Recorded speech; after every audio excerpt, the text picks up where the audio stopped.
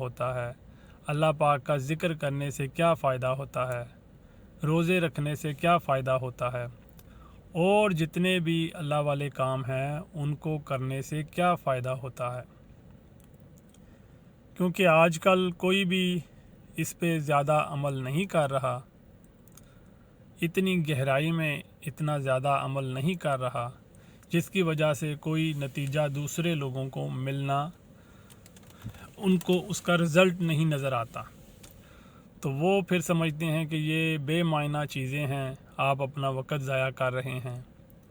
اور وہ جو پھر بزرگ گزر گئے ہیں انہوں نے بھی اپنا وقت ضائع کیا ہے۔ لہٰذا آج چند چیزیں بابا جی رحمت علی سونے شاہ صاحب کی زندگی کی آپ کے سامنے رکھوں گا، جو میں نے خود دیکھی، اور میں نے ان کے ساتھ تقریباً 20 سال زندگی گزاری، اور 20 سال میں جو دیکھا وہ آپ کے سامنے رکھوں گا۔ بابا جی رحمت علی سونے شاہ صاحب کی ایک عادت تھی کہ وہ ہر روز ایک پارہ جو ہوتا ہے قرآن پاک کا وہ روز پڑھا کرتے تھے، اور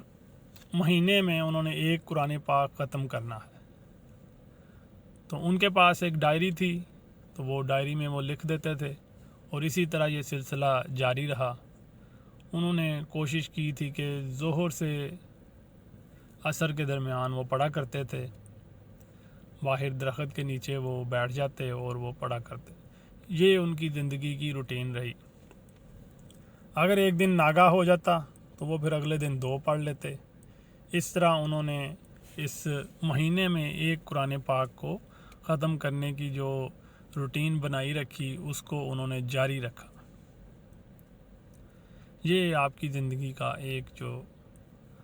روٹین رہی ہے۔ اس سے جو لوگ ان سے محبت کرتے ہیں، ان کے مریدین ہیں، ان سے عقیدت رکھتے ہیں، ان کے لیے یہ بات، تاکہ انہیں پتہ ہو کہ بابا جی رحمت علی سونے شاہ صاحب یہ کام کرتے رہے ہیں، اور تاکہ اگر وہ چاہیں تو ان کے اس طریقہ کار پہ عمل کر سکتے ہیں۔ جب تک آپ قرآن پاک کو نہیں پڑھیں گے، بار بار نہیں پڑھیں گے، آپ کو سمجھ نہیں آئے گی۔ تو آپ نے اپنی زندگی میں قرآن پاک کو بار بار پڑھا، پھر جس بات کی سمجھ نہیں آتی تھی وہ اس کو اپنی ڈائری میں لکھ لیتے تھے، پھر ان الفاظ کے ترجمے جو تھے وہ ڈکشنری سے وہ حاصل کرتے، اور پھر ان کو قرآن و سنت کی روشنی میں دیکھتے۔ تو اس طرح انہوں نے اپنی زندگی میں قرآن پاک سے بہت سا علم سیکھا، جو انہوں نے دوسرے لوگوں کو سکھایا۔ جو لوگ پڑھے لکھے ہیں، شعور رکھتے ہیں، وہ بھی یہ عمل کر سکتے ہیں اور لوگوں کی خدمت کر سکتے ہیں، اور اللہ اور اس کے رسول کو راضی کر سکتے ہیں۔ اسی طرح ان کی زندگی کے اور بھی بہت سے کام جو وہ کرتے رہے، اور انہوں نے ان پہ عمل کیا، اور اللہ پاک نے بڑی اپنی خاص رحمت ان پہ عنایت کر رکھی تھی۔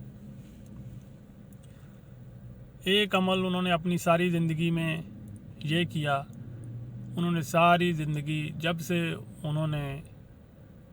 10ویں کی تعلیم حاصل کی، 15-16 سال کی عمر سے لے کے آخری وقت تک، تقریباً 93 سال کی عمر تک، انہوں نے لوگوں کو قرآن پاک کی تعلیم دی، قرآن پاک کیسے پڑھتے ہیں، اور وہ اپنے فری ٹائم میں کرتے تھے۔ وہ یہ نہیں کہ کسی مدرسے میں ٹیچر لگے ہوئے تھے، کسی مسجد کے امام لگے ہوئے تھے۔ انہوں نے ساری زندگی، سب سے پہلے انہوں نے تعلیم حاصل کی، اعلیٰ تعلیم حاصل کی، ریلوے میں انہوں نے سرکاری جاب کی، تو اس کے ساتھ ساتھ یہ کام کیا کرتے تھے۔ جب وہ جاب صبح فجر کے بعد وہ مسجد میں چلے جاتے، وہاں پہ بچوں کو فی سبیل اللہ سپارہ پڑھاتے رہے، پھر وہ گھر آ کے اپنا کھانا ناشتہ کر کے وہ کام پہ چلے جاتے۔ شام کو جب وہ آتے تو بچوں کو ٹیوشن پڑھاتے، فی سبیل اللہ، کبھی کسی سے کوئی معاوضہ نہیں لیا۔ یہ عمل وہ اپنی ساری زندگی کرتے رہے۔ اپنے فری وقت میں وہ بچوں کو قرآن پاک کی اور دوسری دنیاوی ہنر کی تعلیم بھی دیتے رہے، اور پھر جہاں پہ ان کا گزر ہوتا یا زیادہ وقت انہوں نے گزارنا ہوتا، جیسے وہ ریلوے کی نوکری کرتے تھے اور جہاں پہ ان کا دفتر تھا تو اس کے پاس جو مسجد تھی ادھر کی 2 نمازیں وہ پڑھا دیا کرتے، ظہر اور عصر، کیونکہ وہ ظہر اور عصر ادھر پڑھنے جاتے تھے اور پھر وہ مسجد کی بھی خدمت کرتے تھے اور 2 نمازیں بھی پڑھا دیا کرتے تھے۔ اور اسی طرح اپنے اہل علاقہ کی جو مسجد تھی انہوں نے اپنی وہ کمیٹی ڈالتے اور کوشش کرتے کہ زمین خریدتے، پھر اس پہ مسجد بناتے، آباد کرتے، اور پھر کوشش کرتے کہ وہ فجر کی نماز وہاں پڑھاتے اور مغرب کی نماز یا عشاء کی نماز وہاں پہ پڑھاتے فی سبیل اللہ۔ اس کے عوض انہوں نے ساری زندگی کوئی معاوضہ نہیں کسی سے لیا، نہ مسجد کا یا مدرسے کا کوئی چندہ انہوں نے اپنی ذات پہ خرچ کیا ہو۔ جو بھی خرچ کیا انہوں نے، جو اپنی کمائی اللہ پاک کی مہربانی سے اس میں سے مسجد اور مدرسے کے لیے خرچ کیا۔ یہ ان کی زندگی کا طریقہ کار رہا ہے۔ تو اس سے جو ان کے محبت کرنے والے، چاہنے والے ہیں، ان کے لیے سبق ہے کہ محنت کریں، کمائیں اور اللہ پاک کی راہ میں خرچ کریں، مسجد پہ خرچ کریں، مدرسے پہ خرچ کریں، لوگوں کی قرآن پاک کی تعلیم پہ خرچ کریں، دوسرے لوگوں کو جو دوسرے دنیاوی تعلیم ہے اس میں بھی لوگوں کی مدد کریں۔ تو یہ کافی زیادہ بیلی جو پڑھے لکھے ہیں، جب وہ اپنی نوکری کر لیتے ہیں، ٹیوشنیں بھی پڑھاتے ہیں، تو لیکن پھر بھی ان کے پاس فری وقت ہوتا ہے تو وہ غریبوں کو فری تعلیم دے سکتے ہیں، لیکن وہ ایسا عمل نہیں کرتے۔ تو بہرحال ایسا عمل کریں گے تو پھر ہی آپ کو اللہ پاک کی خاص رحمت کا جو خاص مخصوص حصہ ہے وہ آپ پہ نازل ہوگا، پھر آپ کو پتہ چلے گا کہ رحمت کیا ہوتی ہے۔ اسی طرح بہت سارے روحانی سوالات ہیں جن کے جواب لوگوں کو نہیں ملتے، اور کافی ایسی مشکلات ہیں جن کے حل لوگ ڈھونڈ کے تھک جاتے ہیں لیکن ان کو وہ نہیں ملتے۔ تو میں ان سوالوں کے جواب بھی آپ کے سامنے رکھوں گا۔ یہ عام کتابوں سے نہیں حاصل کیے گئے، یہ فقیری خزانے سے حاصل کیے گئے ہیں، اور یہ اللہ پاک کی خاص رحمت ہے، اور اللہ پاک اپنے خاص بندوں تک یہ پیغام پہنچاتا ہے۔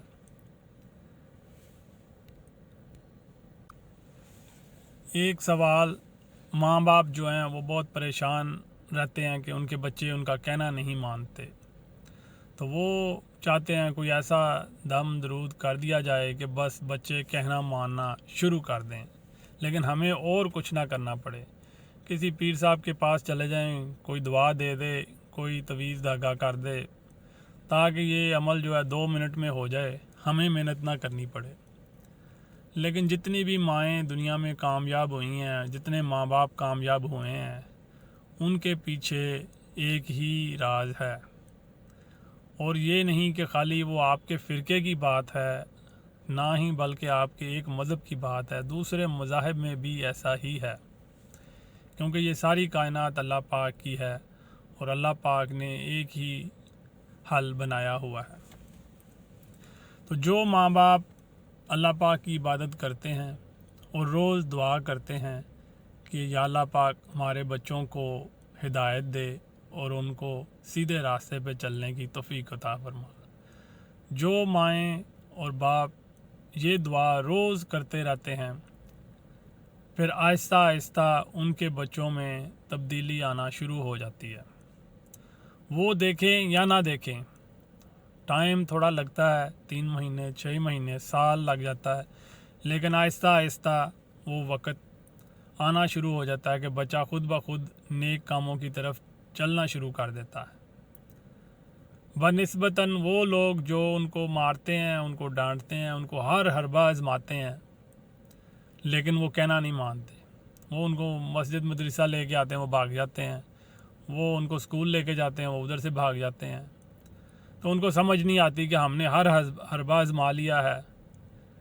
تو وہ ہمارا کہنا نہیں مان رہے. تو جب میں چھوٹا تھا تو بابا جی رحمت علی سونے شاہ صاحب قرآن پاک پڑھتے اور پھر مجھے ترجمے کے ساتھ قرآن پاک کی تعلیم دیا کرتے تھے. آپ نے ایک دن فرمایا کہ قرآن پاک میں اللہ پاک فرماتا ہے کہ ماں باپ کی سزا بچوں کو ملے گی اور بچوں کی سزا ماں باپ کو ملے گی. تو یہ وہ نقطہ ہے, کیونکہ آپ نے اللہ پاک کا کہنا ماننا چھوڑ دیا.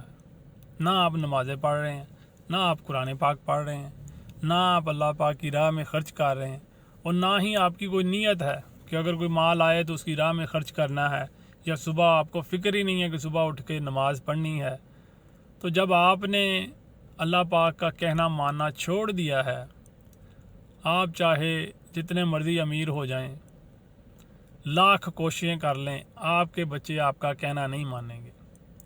کیونکہ یہ جو بات قرآن پاک میں اللہ پاک نے فرمائی ہے کہ جب تم میرا کہنا نہیں مانو گے تو پھر تمہاری اولاد تمہارا کہنا نہیں مانے گی. لہٰذا عقل مند لوگوں کے لیے یہ اشارہ کافی ہے کہ آپ کو اللہ پاک کا کہنا ماننا پڑے گا اور اللہ پاک کے حضور دعا کرنی پڑے گی. جیسے جیسے آپ دعا کریں گے انشاءاللہ تعالی آپ کے بچے خود بخود راہ راست پہ آ جائیں گے. تو اس عمل کا طریقہ کار کی کچھ مثالیں میں آپ کو دے دیتا ہوں کہ فجر کی نماز کے بعد آپ کل شریف کی تسبیح پڑھیں, آیت الکرسی کی تسبیح پڑھیں, بسم اللہ الرحمن الرحیم کی تسبیح پڑھیں, یا کلمہ شریف کی تسبیح پڑھیں. 100 دفعہ پڑھیں اور پھر اللہ پاک کے حضور یہ دعا کریں کہ یا اللہ پاک ہمیں ہدایت دینا اور ہمیں اپنے نیک اور پاک اور سچے راستے پہ چلنے کی توفیق عطا فرمانا. اور یہی دعا اپنے بچوں کے لیے کریں. انشاءاللہ تعالی آپ دیکھیں گے کہ اللہ پاک کی خاص مہربانی سے آپ کو فرق نظر آئے گا. دوسرا, لوگوں کو کافی شکایت رہتی ہے کہ بچوں کو نظر لگ گئی ہے, چھوٹے بچوں کو خاص کر, تو وہ پھر کسی نہ کسی کے پاس کوشش کرتے ہیں کہ جائیں وہاں جا کے دم کروائیں یا کسی سے کوئی اور ٹوٹکا کروائیں. تو اللہ پاک نے مسلمانوں کے لیے یہ تحفہ پہلے سے ہی دے رکھا ہے, بس ان کو اس پہ عمل کرنے کی ضرورت ہوتی ہے. چاروں کل شریف پڑھیں, آیت الکرسی پڑھیں اور اپنے بچے کے اوپر پھونک ماریں. انشاءاللہ تعالی نظر بد جو ہے وہ دور ہو جائے گی. آپ یہ عمل کو بار بار بھی دہرا سکتے ہیں, لازمی نہیں کہ ایک دفعہ ہی پڑھنا ہے. اگر آپ سمجھ رہے ہیں کہ بچہ رو رہا ہے یا آپ کو تسلی نہیں ہو رہی کہ ابھی معاملہ ٹھیک نہیں ہوا, تو آپ یہ عمل 7 دفعہ بھی کر سکتے ہیں, زیادہ دفعہ بھی کر سکتے ہیں. انشاءاللہ تعالی اللہ پاک کے پاک کلام کی برکت سے وہ نظر بد کا جو اثر ہے وہ ٹوٹ جاتا ہے. یہ ساری باتیں آپ کو فقیری خزانے سے بتا رہا ہوں, کوئی سنی سنائی باتیں نہیں بتا رہا کہ خود سنی سنائی باتیں آپ تک پہنچا رہا ہوں. یہ سارے عمل کئی 100 سال سے ہمارے اپنے خاندان میں یہ استعمال شدہ ہیں, اور جو لوگ ہماری باتوں پہ یقین رکھتے ہیں وہ جب اس پہ عمل کرتے ہیں تو اللہ پاک کی مہربانی سے ان کو فائدہ ہی ہوتا ہے. اب کچھ روحانی سوالات بھی ہوتے ہیں, کچھ بیلی ہیں بابا جی رحمت علی سونے شاہ صاحب کے اور بزرگوں کے مریدین, یا جو کسی کے بھی مرید نہیں ہیں, وہ اللہ پاک کا کلام روزانہ پڑھتے ہیں اور وہ خواب میں دیکھتے ہیں کہ کبھی وہ اڑ رہے ہیں لیکن کبھی وہ اڑنے کی کوشش کر رہے ہیں اور وہ گر رہے ہیں, وہ کوشش کرتے ہیں لیکن نیچے کو جاتے ہیں. تو اس طرح کی خواب ان کو آتی رہتی ہے. یہ ان لوگوں کے لیے ہے جو لوگ اللہ پاک کا ذکر کرتے رہتے ہیں پھر بیچ میں ناغہ کر دیتے ہیں. تو جب وہ بیچ میں ناغے کرتے ہیں تو پھر وہ ان کی پرواز جو ہے وہ ٹوٹ جاتی ہے. تو وہ خواب میں ان کو یہ دکھایا جاتا ہے کہ وہ جب ان کا ذکر چلتا رہتا ہے ٹھیک روٹین سے پڑھ رہے ہیں، روزانہ پڑھ رہے ہیں، مثال کے طور پہ کل شریف کی تسبیح روز پڑھ رہے ہیں، عشاء کے بعد روزانہ پڑھ رہے ہیں، تو جب آپ 3-4 مہینے عمل جاری رکھیں گے تو آپ کو اس طرح کے خواب آنا شروع ہو جائیں گے کہ آپ جو ہے ہوا میں اڑ رہے ہیں۔ تو وہ ہے کہ اللہ پاک آپ کے جو کلام پڑھا گیا اس سے راضی ہے اور آپ ایک اچھی سمت میں جا رہے ہیں۔ لیکن اگر آپ دیکھ رہے ہیں کہ آپ اڑنے کی کوشش کر رہے ہیں اور آپ نیچے گر رہے ہیں تو اس کا مطلب یہ ہے کہ آپ بیچ میں ناغے کرتے ہیں، آپ نے زیادہ ناغے کر دیے ہیں، تو یہ آپ کو دکھایا جا رہا ہوتا ہے کہ آپ کے ناغے زیادہ ہو گئے ہیں۔ لہٰذا اگر آپ روٹین سے چلیں گے تو پھر آپ اچھی طرح ہوا میں اڑ سکیں گے۔ ایک اور روحانی خواب جو بڑے مریدین لوگوں کو آتی ہے، پچھلی دفعہ بھی میں نے اس کا ذکر کیا تھا، لیکن کیونکہ یہ بہت زیادہ دفعہ لوگوں کو آتی ہے اس لیے اس کا بار بار بتانا ضروری ہے۔ تو اس میں آپ دیکھتے ہیں کہ آپ کو بابا جی رحمت علی سونے شاہ صاحب کا دیدار ہوا ہے یا کسی اور بزرگ کا دیدار ہوا ہے اور وہ بیمار ہے، تو اب آپ ظاہری بات اب پریشان ہو جاتے ہیں کہ شاید پتہ نہیں بابا جی کو آگے عذاب ہو رہا ہے یا اس بزرگ کو عذاب ہو رہا ہے۔ تو اس کا مطلب یہ ہے کہ آپ نے جو ہے نمازیں پڑھنی چھوڑ دی ہیں، اللہ پاک کا جو کلام پڑھتے تھے اس کو چھوڑ دیا ہے، تو یہ جو سٹیٹس دکھایا جاتا ہے یہ آپ کے دین ایمان کا دکھایا جاتا ہے اللہ پاک کی طرف سے، کہ اگر آپ نے نمازیں پڑھنی چھوڑی ہیں تو پھر آپ کو بابا جی نظر آئیں گے کہ وہ خواب میں بیمار ہیں۔ اصل میں آپ کا جو دین ایمان ہے وہ کمزور ہو گیا ہے۔ یہ اللہ پاک کی طرف سے آپ کو روحانی خواب کے ذریعے یہ اشارہ دیا جاتا ہے۔ لہٰذا اس سے پھر اگر آپ کو اس بات کی سمجھ ہوگی کہ آپ نے کیا عمل چھوڑ دیا ہے تو وہ آپ فوراً اس عمل کو دوبارہ جاری کریں گے اور انشاءاللہ تعالیٰ آپ دیکھیں گے کہ پھر وہ بزرگ جو ہیں آپ کو خواب میں ملیں گے اور وہ خوشی خوشی ہوں گے۔ اس کا مطلب ہے کہ آپ کا اب سٹیٹس بالکل ٹھیک ہے۔ لیکن ظاہری بات ہے کمزور لوگ ہیں، روحانی علم نہیں ہے، تو وہ اسی بات کو یہی سمجھتے جاتے ہیں کہ آج ہمیں بابا جی کا دیدار ہو گیا، بڑا اچھا دن تھا، تو وہ اس بات کو سمجھ نہیں پاتے کہ ہر چیز جو خواب میں دکھائی جاتی ہے اس کا ایک مطلب ہوتا ہے، اور وہ مطلب آپ کے رتبے کے حساب سے دکھایا جاتا ہے۔ یہ جو پہلی خواب بتائی ہے بزرگوں کا بیمار خواب میں ملنا، یہ عام لوگوں کے لیے ہے۔ جو تھوڑے سے خاص ہیں، جو اس سے پہلے بات بتائی ہے، جو ہوا میں اڑتے ہیں، وہ اس سے زیادہ خاص لوگوں کے لیے ہے، جو کم از کم گھنٹہ 2 ذکر روز کرتے ہیں، یہ ان کی بات کر رہا تھا۔ اس سے بھی خاص ہیں، لیکن ظاہری بات ہے وہ باتیں صرف ان لوگوں کے لیے ان کے ساتھ ہی کی جا سکتی ہیں، اس طرح پبلک میں نہیں بتائی جا سکتی۔ اسی طرح کچھ بیلی ہیں، ان کو خواب میں آپ صلی اللہ علیہ وآلہ وسلم کا دیدار ہوتا ہے، وہ سمجھتے ہیں کہ ہمیں دیدار ہوا ہے، لیکن خواب میں وہ دیکھتے ہیں کہ وہ ان کا جو معاملات ہیں وہ نبی کریم صلی اللہ علیہ وآلہ وسلم سے پیش آیا ہے۔ اس کی میں ایک مثال دیتا ہوں۔ ایک ٹیچر آیا بابا جی رحمت علی سونے شاہ صاحب کے پاس، 2010 کی بات ہے، کوئی پرانی بات نہیں ہے، تو وہ اسی علاقے کا رہنے والا تھا۔ تو اس نے بتایا کہ اس کی 15 سال کی جو اسٹوڈنٹ ہے جس کو وہ 10ویں کی تیاری کرا رہا ہے، وہ اللہ کی بہت بڑی ولی بن گئی ہے۔ تو بابا جی رحمت علی سونے شاہ صاحب نے کہا کہ بھئی اس علاقے میں میں رہتا ہوں، اگر کوئی بھی ولی بنتا ہے یا اتارا جاتا ہے تو مجھے ضرور اللہ پاک کی طرف سے پہلے بتایا جاتا ہے، تو مجھے ایسی کوئی اطلاع نہیں ملی، تو آپ نے کس بنیاد پہ اس کو اللہ کا ولی بنا دیا ہے؟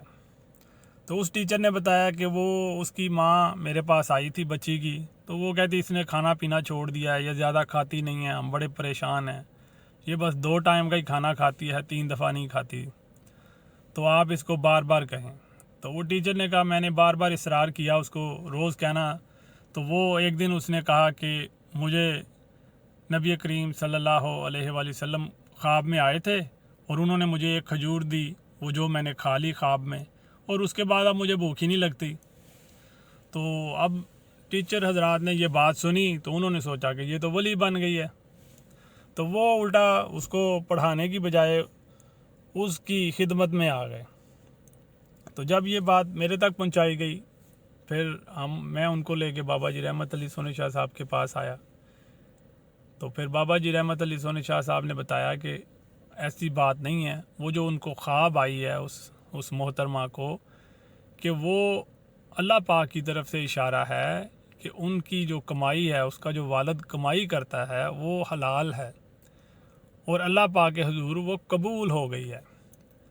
تو یہ آپ صلی اللہ علیہ وسلم کا خواب میں آنا اور کھجور کا پیش کرنا، اس خواب کے دو مطلب ہوتے ہیں۔ یہ خواب ہے اور اس کا مطلب ہے،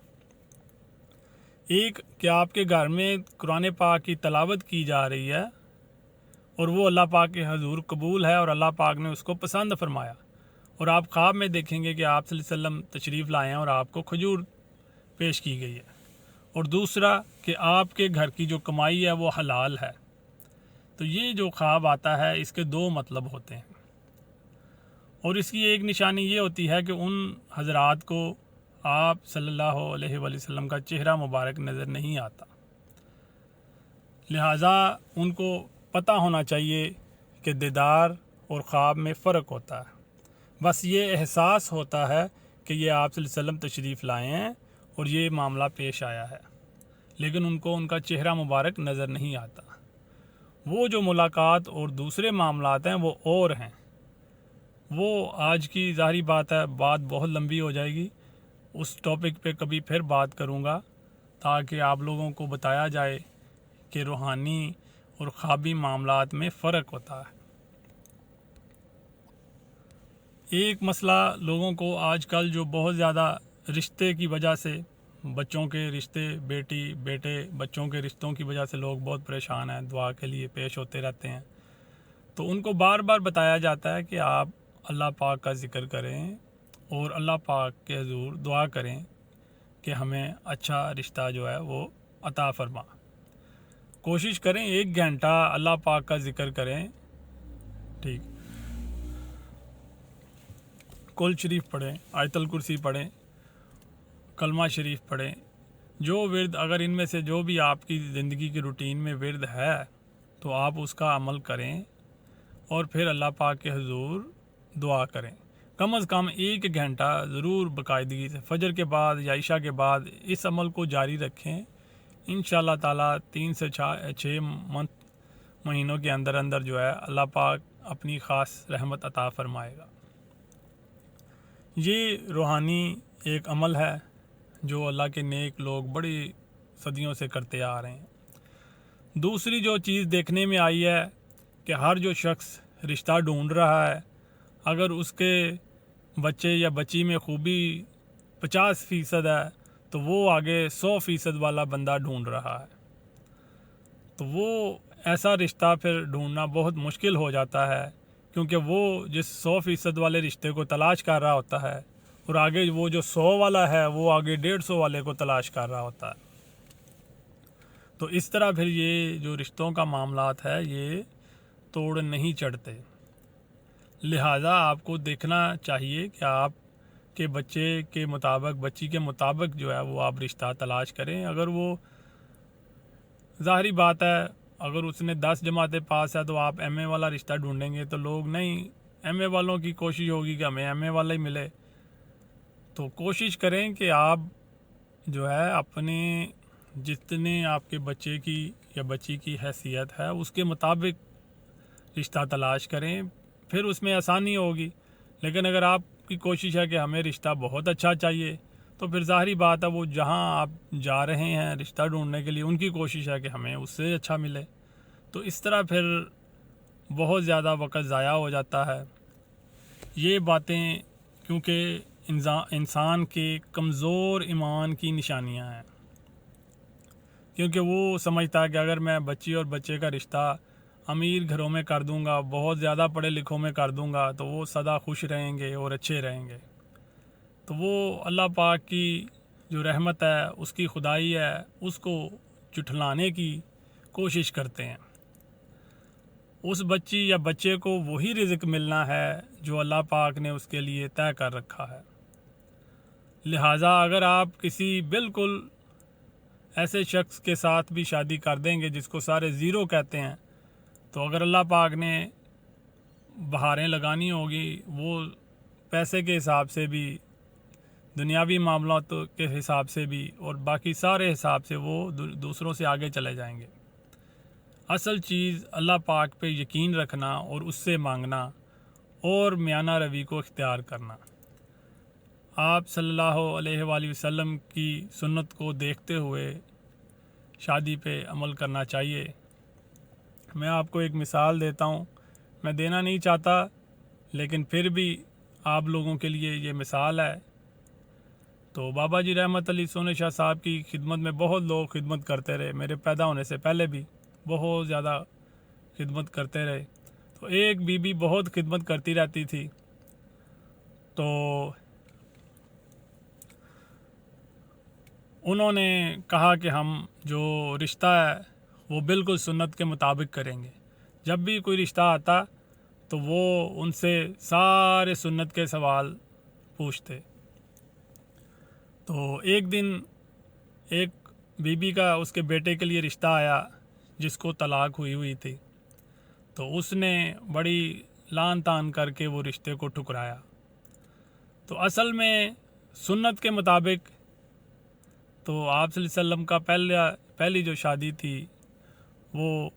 آپ سب کو معلوم ہے۔ تو جب آپ سارے دعوے دار مسلمانیت کے اور ان کی سنت پہ عمل کرنے کے، لیکن جب اصلی وقت آیا تو اس نے کہا میرا بیٹا طلاق شدہ عورت سے کیوں شادی کرے گا۔ تو یہ چیزیں ہیں کہ آپ جس مذہب کو، جس سنت کو لے کے چل رہے ہیں، آپ اسی کو ہی ٹھکرا دیتے ہیں، تو پھر آپ کہتے ہیں کہ آپ کا انجام اچھا نہیں ہوگا۔ تو یہ چیزیں ہیں کہ آپ اللہ پاک پہ یقین رکھیں، اللہ پاک کے حضور دعا کریں، انشاءاللہ تعالی اللہ پاک اپنی خاص رحمت فرمائے گا اور معاملات ٹھیک ہو جائیں گے۔ بس آپ نے اللہ پاک پہ یقین رکھنا ہے، نہ کہ اگلے بندے کے سٹیٹس پہ۔ ایک اور سوال جو بچوں کے لیے ہے، اکثر ماں باپ تشریف لاتے رہتے ہیں اور دوسرے بھی جو بڑے بھی ہو چکے ہیں جو تعلیم کے شعبے میں نہیں گئے، ان کو ہمیشہ یہ اعتراضات رہتے ہیں کہ ہمیں سبق یاد نہیں ہوتا۔ ایک سوال تو یہ ہے، ہمیں سبق یاد نہیں ہوتا۔ دوسری بات، ہم آگے والا پڑھتے ہیں، پیچھے والا بھول جاتا ہے۔ یہ سوال جو ہے بڑی دیر سے میں سنتا آ رہا ہوں، اور ہر دوسرے تیسرے بچے کی یا شخص کی جو اعلیٰ تعلیم حاصل نہیں کر سکا، وہ یہی اعتراضات کے ساتھ سوال کرتا رہتا ہے۔ اس کا جواب جو ہے وہ اللہ پاک کا ذکر ہے۔ ہمارے بزرگ 1700 صدی سے پاکستان میں لاہور قصور کے درمیان رہتے رہے ہیں۔ جو بھی لوگ ہمارے پاس آتے ہیں، اس سے پہلے بھی اللہ پاک کی مہربانی سے سارے بزرگ موجود ہیں، میں تو صرف ان کا حوالہ دے رہا ہوں کہ جو بھی آتا ہے اس کو وہ کلمہ لا الہ الا اللہ محمد رسول اللہ پڑھنے کا کہتے۔ یہ ہمیشہ سے چلتا آ رہا ہے، بڑی صدیوں سے چلتا آ رہا ہے۔ جو مریدین، جو شخص مسلمان ہوا، اس کو وہ کہتے کہ جب بھی تم فارغ ہو کثرت کے ساتھ کلمہ شریف پڑھتے رہو۔ یہی ورد جو ہے اور بھی بزرگان دین جو ہیں انہوں نے اسی کی تعلیم دی، جس میں حاجی نوشا گنج بخش رحمۃ اللہ علیہ، سلطان باہو رحمۃ اللہ علیہ، سیدنا غوث پاک سرکار رحمۃ اللہ علیہ، دادا صاحب رحمۃ اللہ علیہ، یہ سارے بزرگ جو ہیں ان کے پاس جو بھی تشریف لے کے جاتا اس کو وہ یہی فرماتے کہ آپ کلمے کا ورد کریں، ہر وقت جب فارغ بیٹھے ہوئے ہیں تو کلمہ پڑھیں۔ لہٰذا اب سائنسدانوں نے دیکھا، انہوں نے تجربہ کیا کہ جو بچے اللہ پاک کا ذکر کر رہے ہیں اور دوسرے بچے جو خالی سبق یاد کر رہے ہیں، ان میں فرق کیا ہے۔ ابھی یہ امریکہ میں سائنسدانوں نے تجربے کیے تو ثابت ہوا جو بچہ روز ایک تسبیح کلمہ شریف کی پڑھ رہا ہے یا اللہ پاک کے ذکر کی کر رہا ہے، اس کی یادداشت زیادہ ہو گئی ہے اور اس کی جو سبق یاد کرنے کی جسے کہتے ہیں ایبلٹی ہے وہ زیادہ ہو گئی ہے بنسبتاً دوسرے جو ذکر نہیں کرتے. تب وہ اس نتیجے سے پہنچے کہ یہ ذکر میں بھی برکت ہے اور اس کو جو پڑھتا رہتا ہے اس کی یادداشت بھی تیز رہتی ہے, اس کا حافظہ بھی تیز رہتا ہے اور وہ زیادہ سبق بھی یاد کر سکتا ہے. تو بہرحال جو لوگوں کو بزرگوں کی باتوں پہ یقین نہیں ہے, کم از کم وہ ان سائنسدانوں کی رپورٹ جو ہے وہ پڑھ سکتے ہیں کہ جو لوگ ذکر کرتے رہتے ہیں ان کے حافظے جو ہیں وہ اچھے ہیں دوسروں کی نسبت. تو اگر آپ کے بچوں کو سبق نہیں یاد ہوتا ہے یا نہیں ہوتا ہے, کوشش کریں کہ آپ اپنے بچوں کو صبح وہ اٹھیں, ان کو منہ ہاتھ دلوائیں, انہیں کہیں کم از کم ایک تسبیح جو ہے وہ کلمہ شریف کی پڑھیں. اور یہ ہمارے گھر کا ایک طریقہ کار بھی رہا ہے, اور خالی ہمارے گھر کا نہیں. بابا جی رحمت علی سونے شاہ صاحب نے صبح اور شام کو 2 ٹائم اپنا ایک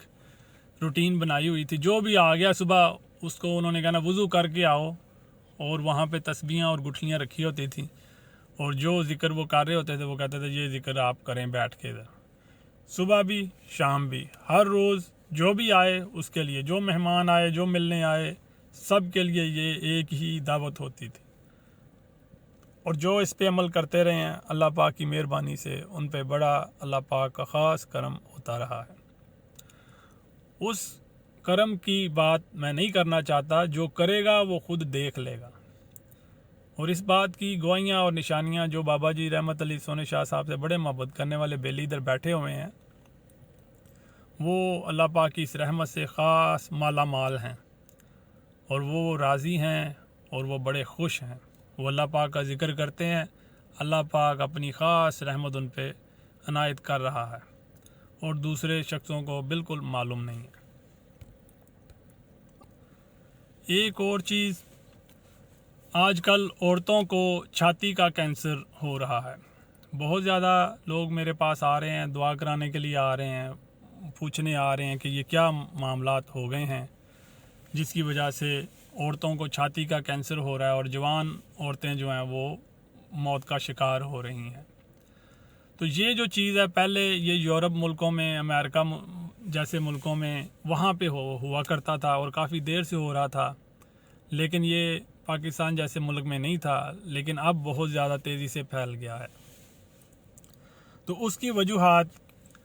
وجوہات یہ ہے کہ جب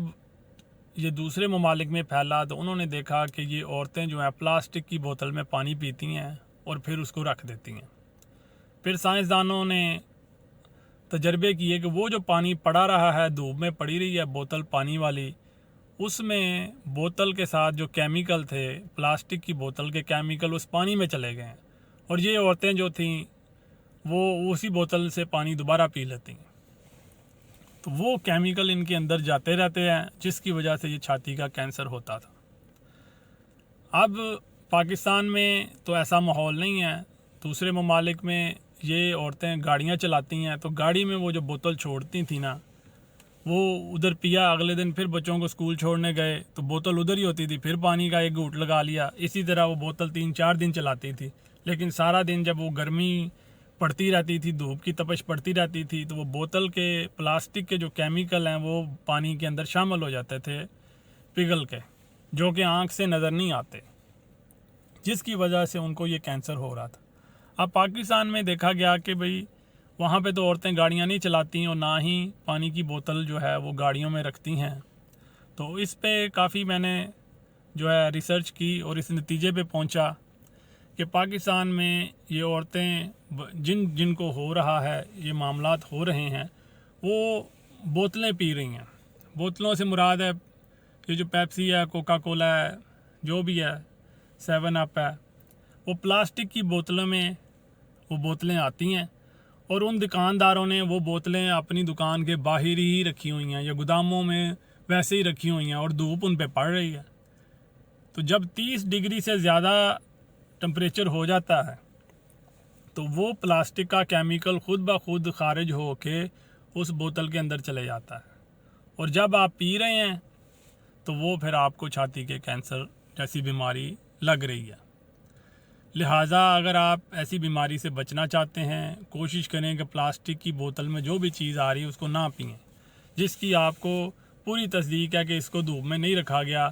اس کو تو آپ استعمال کر لیں، لیکن جو آپ کو پتہ ہے چھوٹے دکانداروں کی دکانوں کے باہر ہی ڈھیر لگا ہوا ہے یا وہ ٹرک پہ لے کے آ رہے ہیں تو ٹرک کو انہوں نے کور ہی نہیں کیا ہوا تو اس کے اوپر دھوپ پڑ رہی ہے اور ظاہری بات ہے جب دھوپ پڑ رہی ہے تو پھر وہ ان کے اندر جو ہے نا وہ معاملات خراب ہو رہے ہیں۔ کوشش کریں یہ جو شیشے کی بوتل ہے اس میں جو چیزیں آتی ہیں پھر وہ پئیں، پلاسٹک والی میں نہ پئیں۔ اور گھر میں بھی جب آپ بوتل پلاسٹک کی میں پانی بھر کے فریج میں رکھتے ہیں اور اس کے بعد بوتلوں کو آپ باہر دھوپ میں چھوڑ دیتے ہیں یا سین وغیرہ میں چھوڑ دیتے ہیں تو اس کا استعمال نہ کریں۔ پھر اگر استعمال کریں تو پھر کوشش کریں کہ اس کو فریج میں رکھیں، استعمال کریں اور پھر واپس فریج میں ہی رکھیں، باہر نہ ان بوتلوں کو چھوڑیں۔ اگر پانی بھر کے آپ نے باہر چھوڑ دیا اور پھر شام کو فریج میں رکھی ہے تو ظاہری بات ہے 30 ڈگری جو ہے وہ اگر دھوپ میں نہیں بھی چیز رکھی تو 30 ڈگری تو نارملی 8-9 مہینے پاکستان میں یہ ٹمپریچر رہتا ہے، جہاں پہ گرمی ہوتی ہے وہاں پہ تو 30 ویسے ہی رہتا ہے، کمروں کے اندر بھی 30 ہی رہتا ہے۔ تو کوشش کریں یہ وہ پلاسٹک کی بوتل کا کیمیکل جو ہے وہ آپ کے اندر جا رہا ہے جس سے یہ چھاتی کے کینسر ہو رہے ہیں، لہٰذا آپ کوشش کر کے بچ سکتے ہیں۔ ایک اور جو لوگوں کو پانی کے مسائل ہیں، پانی کے مسائل میں یہ ہے کہ لوگ فلٹر کا پانی استعمال کریں۔ اب کافی لوگ میں نے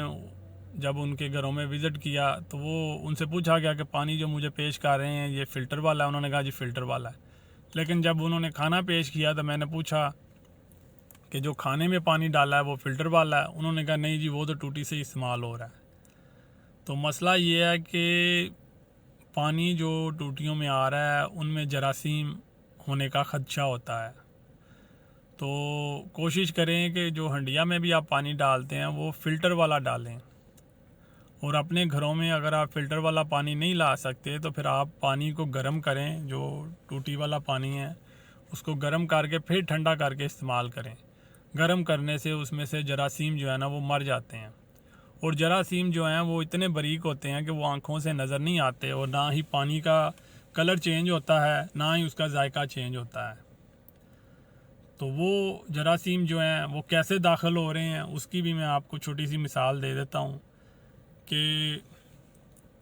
کسی کے گھر تشریف لے گئے تو وہ محترمہ کپڑے دھو رہی تھیں، تو اس نے دیکھا خوشی سے مہمان آئے ہیں، تو ٹوٹی سے پائپ جو تھا وہ ٹب میں لگا ہوا تھا جس کو آپ ٹب کہتے ہیں، اس میں صرف والا پانی ڈالا ہوا تھا، تو جب وہ واپس آئی تو پانی غائب تھا۔ تو اس نے کہا کہ پانی چلا گیا، لوگوں نے موٹروں سے پانی کھینچا تو میرا صرف والا پانی بھی نلکوں میں چلا گیا،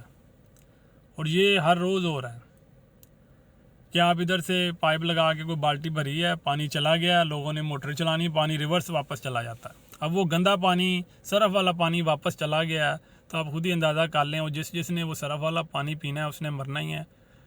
تو وہ ظاہری بات ہے اتنے پانی میں مکس ہو جاتا ہے، وہ فوراً تو نہیں بندہ مار سکتا لیکن وہ کم از کم اس کو کافی ساری بیماریاں ضرور لگا سکتا ہے۔ تو اس لیے کوشش کی جاتی ہے کہ ہم فلٹر والا پانی پئیں۔ تو امید ہے کہ آج کافی ایسی انفارمیشن آپ کو دی ہے جس سے آپ کی زندگی میں بڑا فائدہ ہوگا، روحانی طور پہ بھی، جسمانی طور پہ بھی، دنیاوی طور پہ بھی، انشاءاللہ تعالی خیر ہو جائے گی۔ اللہ پاک اپنی خاص مہربانی عنایت فرمائے۔ جتنے بھی دوست احباب اس عرس پاک کی محفل میں شریک ہیں، اللہ پاک ان کو اپنے نیک اور پاک اور سچے راستے پہ چلنے کی توفیق عطا فرمائے۔ اللہ پاک ان کے دنیاوی اور روحانی معاملات میں آسانیاں عطا فرمائے اور ان کے رزق میں برکت عطا فرمائے۔ اللہ اکبر، اللہ اکبر، لا الہ الا اللہ۔